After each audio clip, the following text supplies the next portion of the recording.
Hello मित्रों, तो कैसे हैं मेरे कोडिंग वॉरियर्स। लास्ट लेक्चर में हम लोगों ने एक्सेप्शन प्रोपोगेशन पढ़ा था और आज का लेक्चर है हमारा run time stack mechanism.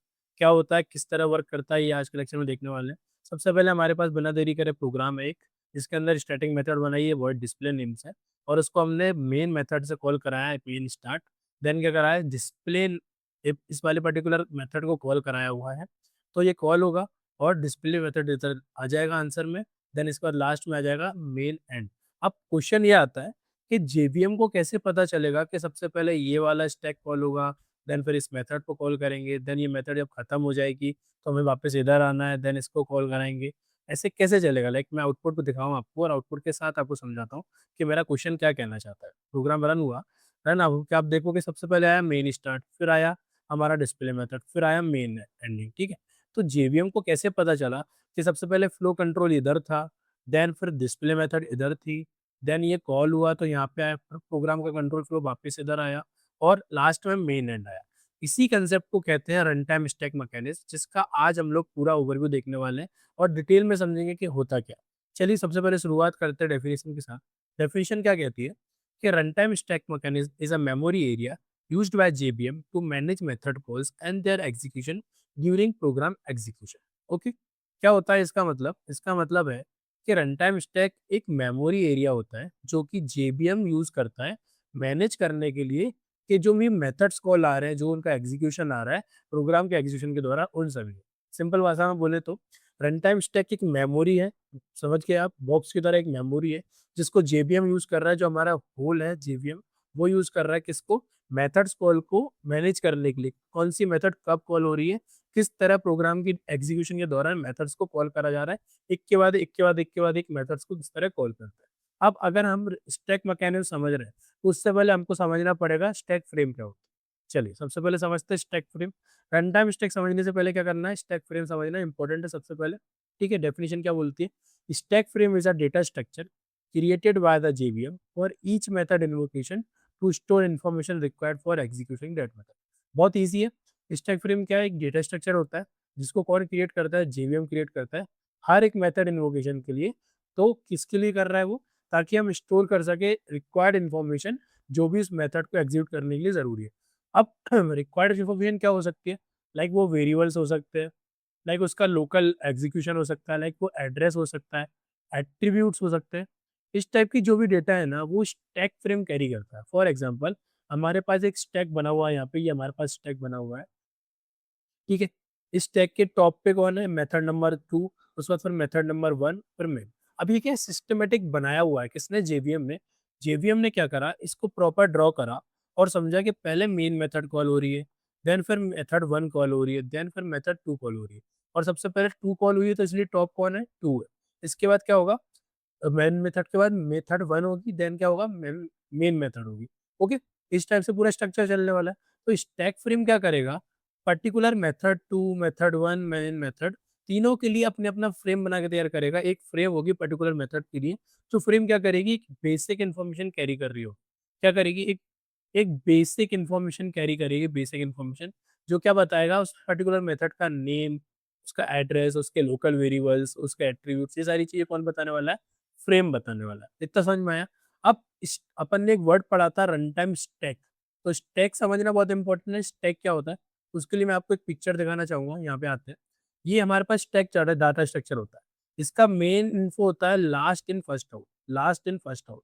For example मैं ये मान लेता हूँ कि मेरे पास ना शादी में जो आपने कभी देखा होगा कि प्लेट्स होती है, क्या होती है? प्लेट्स होती है शादी के अंदर। जब भी हम वेडिंग वगैरह सैनियोरी बर्थडे पार्टीज में जाते हैं तो वहाँ पे प्लेट्स होती है।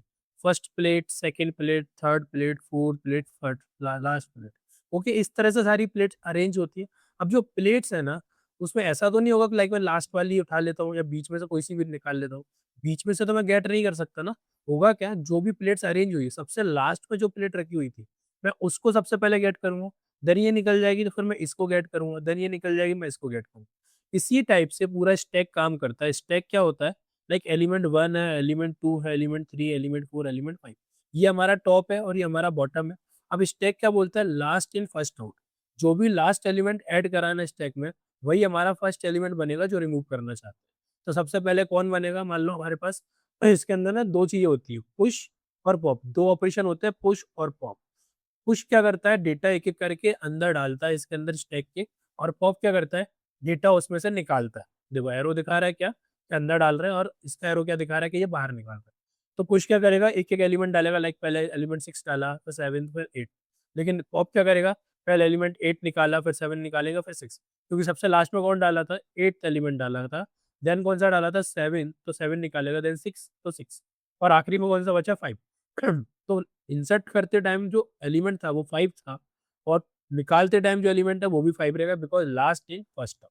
ठीक है, कैसे हो रहा है, push operation, pop operation, element push करेगा, एलिमेंट को पॉप करेगा। ठीक है, इस टाइप से स्टैक काम करता है। आई होप इतना सभी को समझ में आ गया होगा कि स्टैक क्या होता है और स्टैक फ्रेम क्या होती है। ठीक है, अब रन टाइम स्टैक क्या होता है, जब भी प्रोग्राम पूरा एग्जीक्यूट हो रहा है, मुझे देखिए आप सभी लोग, जब भी प्रोग्राम एग्जीक्यूट हो रहा है, इधर पे एक स्टैक तैयार होता है, और उसके अकॉर्डिंग क्या होगा, जो पहले मेथड कॉल हुई है उसको रखा जाएगा, देन जो दूसरी मेथड कॉल हुई है उसको रखा जाएगा, जो तीसरी मेथड कॉल हुई है उसको रखा जाएगा। उसी तरह सारी चीज़ों को निकाला भी जाएगा, लाइक पहली निकाली, फिर दूसरी निकाली, फिर तीसरी निकाली, इस टाइप से पूरी चीज़ें निकाली जाती हैं। ठीक है, उसके लिए मैं आपको एक और पिक्चर दिखाना चाहूँगा, ये देख सकते हैं आप।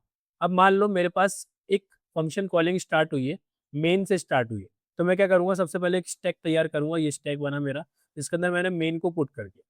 फिर क्या हुआ, मेथड वन कॉल हुई है, तो मैं स्टेप नंबर 2 में क्या करूँगा, मेन मेथड के ऊपर मेथड 1 को रखूँगा। फिर क्या हुआ, मेथड 2 कॉल हुई है, तो मेथड 2 के बाद 1 के बाद मैं मेथड 2 को रख दूँगा। ठीक है?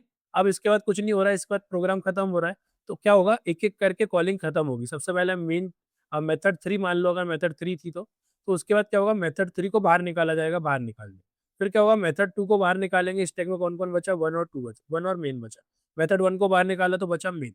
एक-एक करके डालेंगे, एक-एक करके निकालेंगे। पहले ये डाला, फिर डाला, डाला, डाला। फिर क्या करा, निकाला, निकाला, निकाला। इस टाइप से चीज़ चलेगी। कॉल हुआ मेन, कॉल हुआ मेथड 1, कॉल हुआ मेथड 2, कॉल हुआ मेथड 3। अब क्या हुआ, रिटर्न करा मेथड 3 के पास, फिर रिटर्न करा मेथड 2 के पास, रिटर्न 1 करा, और आखिरी में कर दिया मेन के पास। इस टाइप से पूरा स्टैक तैयार होता है। इंटरनली स्टैक इस टाइप से दिखता है कहीं न कहीं।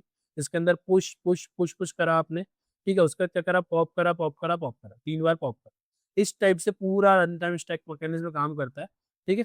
अब वापस आते हैं हमारे कोड के पास। आप अच्छे से समझ पाएँगे कोड को। अब अगर मैं इस प्रोग्राम को वापस से रन करता हूँ, तो आप प्रोग्राम को ध्यान से देख पाएँगे कि प्रोग्राम किस तरह से बिहेव करने वाला है। लाइक सबसे पहले मेन स्टार्ट होगा, देन फिर डिस्प्ले मेथड स्टार्ट होगी, देन मेन एंड होगा। इससे क्या पता चलता है कि सबसे पहले मेन मेथड स्टार्ट हुई, तो क्या होगा, यहाँ पे एक स्टैक तैयार हो जाएगा बन के। क्या होगा, यहाँ पे एक स्टैक तैयार हो जाएगा बन के, स्टैक टाइप से। और फिर क्या होगा, डिस्प्ले मेथड तो एक काम करते हैं, अपन बोर्ड के पास वापस आते हैं, और अपन खुद का एक स्टैक बना के तैयार करते हैं। ये मेरे पास स्टैक बना एक, इसके अंदर सबसे पहले मैंने रखा मेन मेथड। ठीक है, उसके बाद फिर क्या हुआ हमारे पास, फिर डिस्प्ले मेथड कॉल हुई इस जगह से, तो हमने डिस्प्ले मेथड को रखा यहाँ पे, तो हम लिखेंगे डिस्प्ले, डिस्प्ले, डिस्प्ले। ओके, फिर क्या हुआ, डिस्प्ले मेथड कॉल हुई, ये प्रिंट हो गया, वापस आया मेन मेथड के पास। तो क्या होगा, वापस आया मेन मेथड के पास। अब इतना खत्म हुआ, तो क्या होगा, अब डिस्प्ले मेथड का काम खत्म हो गया है ना, तो हमारे पास सिर्फ बचेगा मेन। कौन बचेगा, सिर्फ बचेगा मेन। ठीक है, अच्छे से बनाते हैं प्रॉपर थोड़ा।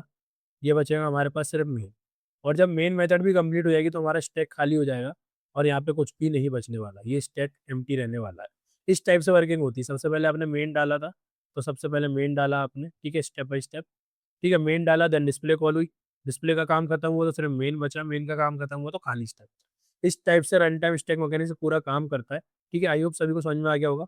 इस पिक्चर को आप अच्छे से समझें, बहुत प्यारी पिक्चर है ये। इसके अंदर पूरी पिक्चर अपनी क्लियर हो रही है कि रन टाइम स्टैक मैकेनिज्म क्या होता है। ठीक है, वापस आते हैं, समझते हैं और चीज़ें क्या है। ठीक है, इतना पार्ट आप सभी का क्लियर है। इसके बाद प्रोग्राम चेक करते हैं, हमारे पास प्रोग्राम है हमारे पास दूसरा। इस प्रोग्राम को ध्यान से देखेंगे सभी। सबसे पहले क्या हो रहा है, मेन मेथड कॉल हो रही है जेवीएम के द्वारा, देन मेन मेथड के बाद मेथड 1 कॉल हो रही है, देन मेथड 2 कॉल हो रही है, और देन यहाँ से मेथड 2 कॉल हुई, मेथड 3 कॉल हो रही है, देन मेथड 3 को एग्जीक्यूट कर। अब प्रोग्राम को रन करते हैं, और प्रोग्राम को रन करने के बाद चेक करेंगे कि आउटपुट क्या आ रहा है, देन अपन खुद का स्टैक बना के तैयार करेंगे। सबसे पहले main method, then method 2, then method 2, then method 3, then main, and खत्म हो गया। ओके, इस टाइप से वर्किंग हो रही। चलिए सबसे पहले इस प्रोग्राम को ध्यान से देखते हैं। इस प्रोग्राम में सबसे पहले मेन आया, देन मेथड 1 कॉल हुई, तो मेथड 1 के पास प्रोग्राम का फ्लो गया, देन यहाँ से मेथड 1 लिखा आ गया। ठीक है, उसके बाद मेथड 2 को कॉल करा तो प्रोग्राम का फ्लो 2 के पास पहुंचेगा, मेथड 2 कॉल हो जाएगा, देन क्या होगा, मेथड 3 के पास प्रोग्राम का फ्लो जाएगा, देन 3 भी कॉल हो जाएगा।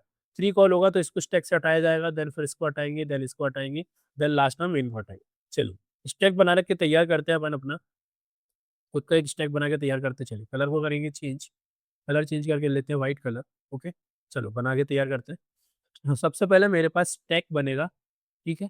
इसके अंदर आएगा सबसे पहले मेन, क्या आएगा सबसे पहले आएगा मेन, ठीक है। इतना क्लियर है सभी को, एक बार इसको थिंक करते हैं, ठीक चल। फिर क्या होगा मेरे पास, स्टैक के अंदर आएगा मेन के बाद, ये मेरा मेन आ गया। फिर मेरे पास आएगा मेथड वन, मेथड वन, ठीक है। फिर इसके बाद क्या होगा, इसके बाद तीसरा भी आएगा मेन, मेन आया। देन वन मेथड रहेगा, मैं शॉर्ट में लिख रहा हूँ इस पे, ठीक है। और देन फिर आ जाएगा टू मेथड। उसके बाद फिर मेरे पास क्या होगा, एक और बार स्टैक बनेगा। देन क्या आएगा, मेन आएगा मेरे पास, मेन पूरा लिखते हैं। देन आएगा वन, देन आएगा टू, और लास्ट में हमारे पास आ जाएगा थ्री मेथड, ठीक है। फर्स्ट पहले मेन कॉल हुआ, देन वन कॉल हुआ, देन टू, देन थ्री। इसके बाद क्या हुआ, थ्री का काम खत्म हुआ, तो थ्री को इस पे से पॉप करा गया। क्या करेगा, थ्री को पॉप करा जाएगा। थ्री को पॉप करेंगे तो कौन बचेगा, टू बचेगा, देन वन बचेगा, और एट द लास्ट में बचेगा हमारे पास मेन, ठीक है। ये तीन टर्म्स बचेंगी। फिर क्या होगा मेरे पास, छोटा करते हैं थोड़ा सा इसको। फिर क्या होगा मेरे पास, इसको और नीचे लेके जाते हैं, चलिए। फिर क्या होगा मेरे पास, यहाँ पे स्टैक बना के तैयार करते हैं, ठीक है। फिर क्या होगा, टू को भी पॉप करा जाएगा, तो फिर मेरे पास बचेगा वन, देन लास्ट में बचेगा मेरे पास मेन, ठीक है। फिर एक और स्टैक बन के तैयार होगा, इसमें से क्या करेंगे, वन को भी पॉप कर लिया मैंने, तो मेरे पास एक लास्ट में बचेगा मेन, ठीक है। और आखिरी में जब मेन का भी काम खत्म हो गया तो मेरा स्टैक कंप्लीट हो जाएगा खाली। इसको कहेंगे हम एम्प्टी, क्या कहेंगे, एम्प्टी। पूरा स्टैक हमारा इस तरह से तैयार हुआ बन गया, ठीक है। इसके अंदर क्या देखा आप सभी ने, कि पहले मेन था, मेन से बाद वन हुआ, वन से फिर टू गया, टू से बाद थ्री गया, फिर थ्री को निकाला तो टू बचा, टू को निकाला तो वन बचा, वन को निकाला तो मेन बचा, और एट द एंड स्टैक खाली हो गया, ठीक है। इस टाइप से हमारा ये प्रोग्राम वर्क करा। यहाँ पे हमने पूरा स्टैक बना के तैयार करा, जिससे जेवीएम को पता चल पा रहा है कि सबसे पहले मेन कॉल होगा, देन वन कॉल होगा, देन टू, देन थ्री। इस टाइप से पूरी वर्किंग है। इसके बाद मेरे पास एक और आता है लास्ट एग्जाम्पल, जिसके अंदर हम देख रहे हैं थर्ड। चलिए इस प्रोग्राम को भी नीचे से देखेंगे। सबसे पहले क्या हुआ, स्टार्ट हुआ मेन, देन फर्स्ट कॉल हुआ तो फर्स्ट पे गए, देन सेकंड कॉल हुआ सेकंड पे गए, देन थर्ड कॉल हुआ थर्ड पे गए। इसका भी सेम स्टैक बन के तैयार होगा। अगर आप सभी को ये चीज़ समझ में आ रही है तो कमेंट सेक्शन में मुझे इसका स्टैक बताएं कि किस टाइप से फ्लो चलने वाला है, और इसका रन करके आउटपुट चेक कराते हैं हम आपको। देन मुझे इसका स्टैक आप कमेंट सेक्शन में ड्रॉ करके बताएंगे, या फिर फोटो खींच के मुझे कमेंट सेक्शन में भेजें, मजा आएगा मुझे देखने के बाद। आप सभी को कितना समझ में आ रहा है ये भी पता चलेगा, ठीक है। मेन हुआ, फर्स्ट हुआ, सेकंड हुआ, थर्ड हुआ, फिर सेकंड का एंड हुआ, फिर थर्ड का एंड हुआ, फर्स्ट का एंड हुआ, मेन का एंड हुआ, ठीक है। एक एक करके इसमें भी बता, ये प्रॉपर स्टैक की तरह काम करा। इसके अंदर क्या देखा अपन ने, कि सबसे पहले मेन को स्टार्ट करा गया, देन फर्स्ट को कॉल करा तो प्रोग्राम का फ्लो फर्स्ट पे चला गया। देन क्या हुआ, सेकंड पे गया, देन थर्ड पे गया। जब थर्ड का काम खत्म हो गया तो क्या हुआ, सेकंड के एंड पे वापस आए। सेकंड का काम खत्म हुआ तो क्या हुआ, फर्स्ट के एंड पे वापस आए। और इतना करने के बाद क्या हुआ, मेन के एंड के बाद वापस, और प्रोग्राम टर्मिनेट हो गया वहीं से। इस टाइप से पूरा रन टाइम स्टैक मैकेनिज्म काम करता है, जिससे जेबीएम को पता चलता है कि हमारा जो स्टैक मैकेनिज्म है वो किस तरह वर्क कर रहा है। प्लस उसको ये पता चल पा रहा है कि हमने जो फंक्शन कॉलिंग करी है वो एक-एक करके सिस्टमैटिकली अरेंज है कि नहीं। अब ये एक्सेप्शन हैंडलिंग का काफ़ी क्रूशियल पॉइंट है जो हम लोगों ने प्लेलिस्ट बनाई है। इसका नेक्स्ट लेक्चर पढ़ रहे हैं हम लोग आज, और इसके अंदर हमने क्या देखा, रन टाइम स्टैक मैकेनिज्म देखा। रिकॉल कर लेते हैं फटाफट। स्टैक मैकेनिज्म में क्या होता है, एक मेमोरी एरिया है जो जेवीएम यूज़ करता है हर मेथड कॉलिंग के टाइम पे, जब भी प्रोग्राम को एग्जीक्यूट करा जाता है। स्टैक मैकेनिज्म के अंदर की फ्रेम यूज़ होता है, स्टैक फ्रेम यूज़ होता है, जो क्या करता है, हर मेथड के करस्पॉन्डिंग उसकी लोकल मेमोरीज, लोकल एरियाज लेके चलता है, लाइक लोकल वेरिएबल, एड्रेस, उसकी जो भी इन्फॉर्मेशन है ना वो लेके चलता है। फिर हमने देखा कि स्टैक अकेला सिंगल स्टैक क्या होता है, लीफो में वर्क करता है, लास्ट इन फर्स्ट आउट, ठीक है। उसके बाद हम लोगों ने क्या करा, 2 से 3 एग्जांपल देके प्रोग्राम समझे और उसका स्टैक बना के तैयार करा। लास्ट वाला आप सभी के लिए टास्क है, मुझे कमेंट सेक्शन में बताइए। और आपको लेक्चर पसंद आ रहा है तो लाइक करें, शेयर करें, सब्सक्राइब करें, और आप कमेंट सेक्शन में मुझे सजेशन दे सकते हैं कि आप इस वीडियो में क्या चेंजेस लेके आ सकते हैं। और आपको लेक्चर पसंद आता है तो आप कमेंट सेक्शन में मुझे बता सकते हैं कि क्या अच्छा लग रहा है आपको, ठीक है। मिलते हैं नेक्स्ट लेक्चर में। फॉलो करिए विद्या गुरुकुल को।